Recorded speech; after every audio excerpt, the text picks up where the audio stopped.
The holidays are coming. Do you feel trapped by family gatherings you secretly dread? And are you already feeling that knot in your stomach about those family gatherings? I am. You're not alone. Before you say yes to another obligation that you know is going to drain your energy, watch this. Your holiday survival guide starts now.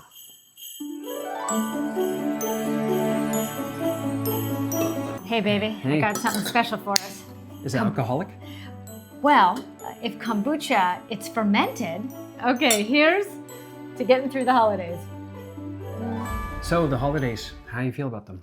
Kind of like that bowl of nuts over there, mixed. Cue the emotional eating.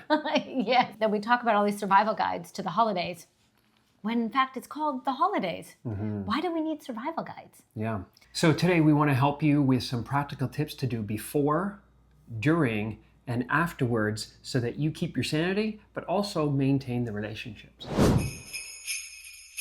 The first is managing your expectations. It's meeting other people's expectations. Yeah. It's managing my own expectations. And while certain family members are good, perhaps, one-off, but the minute you put everyone into a room together. It can almost be like bracing for impact. Yeah. We have years of different events that sort of swirl and come up again, like, oh, you remember that last Christmas? Or Yeah, and all the traditions that may have grown old and dusty, Yes. are outdated.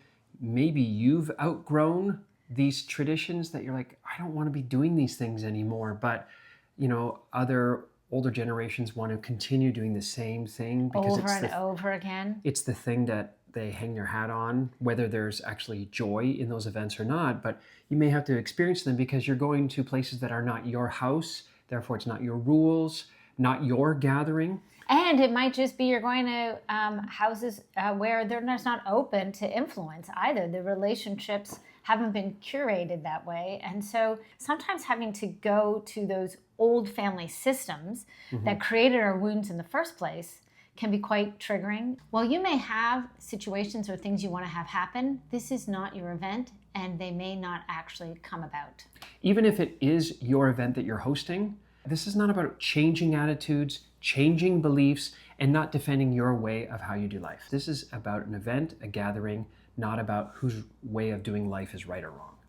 The next is having boundaries and an exit strategy for the party so that you know in advance before you go, here's how long we're staying. We're staying for 3 hours and then we're going to head. So knowing that in advance so that when we get there, one or both of us communicates, we have to head out at 10.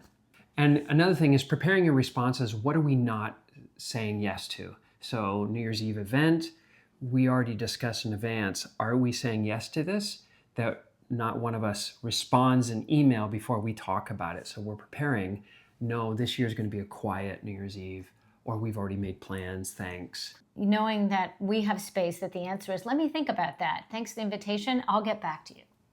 Know what topics are off limits to talk about. Maybe you don't want to engage in any polarized political conversations and you want to steer things in a different direction. So when you're in a family gathering, knowing that you might have a relative that brings up that topic or has that comment that you know is just going to get you by the... So role play, prepare. How will I respond? So if your aunt comes up to you and says, so nice to see you. We haven't seen you in such a long time. I wasn't sure if you were going to come. That's a poke and a dig. Be prepared. You know that she's going to say something like that. So role play your answer of how you might diffuse that interaction. We actually take time to identify what we think is going to set us off. We already go over, hey, what are you worried about?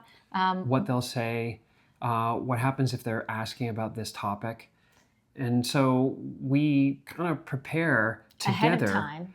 What is it that we want to say or not allow? Like, what if they bring up a topic that I don't want to be addressing right now? So you're not defending your point of view and you're not having to deal with charged topics that you just don't want to bring up. We like to have a pause or an anchor that we can sometimes do during events. So sometimes at the table, I'll just reach and have my hand on your leg, and that will be my moment to just breathe and just know, oh, right, this is temporary. And then we get to go back to our life after this. And so having that sort of anchor, now it might be at the table or you might have to go to the bathroom to have that pause moment, just to breathe through. And that's to calm your nervous system, to give yourself a little bit of the break that you need. And sometimes we also work as a team. And Jeff will see if I'm engaged in a conversation that I'm uncomfortable. He'll know, or he'll see by my body language. And he will come in essence and rescue me from the conversation. And he'll say, "Oh, can I just grab Ellen?" Yeah, there's a game in the other room I want to show you. And so knowing that we have each other's backs, like when we're rising, to see that your partner might need some help. And so to draw them out away from that uncomfortable conversation. Next up is live and let live. Remember, these events are not about changing people's belief systems, nor is it about them trying to change your belief systems. This is not about who's right or who's wrong. Nor is it the time to do that. This is about getting together to celebrate and trying to keep it as nice as possible. So you kind of want to get in, have your cake, and get out. You allow other people to do life, have their belief systems, or decorate their house. Freedom for people to exist and be the way they are without change. That is actually the message of peace. And finally, give yourself permission to leave early. If things are really tanking and it's going south, oh, my stomach is off. You know what? I think that wine really got to me. I am so tired. Yeah. Finding an exit strategy, just because you said okay that you're going to be at this event doesn't mean you have to stay until the bitter end. You can cancel out and say it's time for me to leave, because this is about self-care. Building the skills to navigate the holidays and family isn't easy. So that's why we created our group, Joy Now. We do weekly sessions where we talk about important topics like family gatherings. You have a community support to help you navigate not just the family holidays, but all through the year. So this season, perhaps another pair of socks or more shortbread isn't what you need, but rather maybe more joy. Yeah, so the link is in the description below. We'd love to have you there. When we leave an event, we always have our debrief in the car.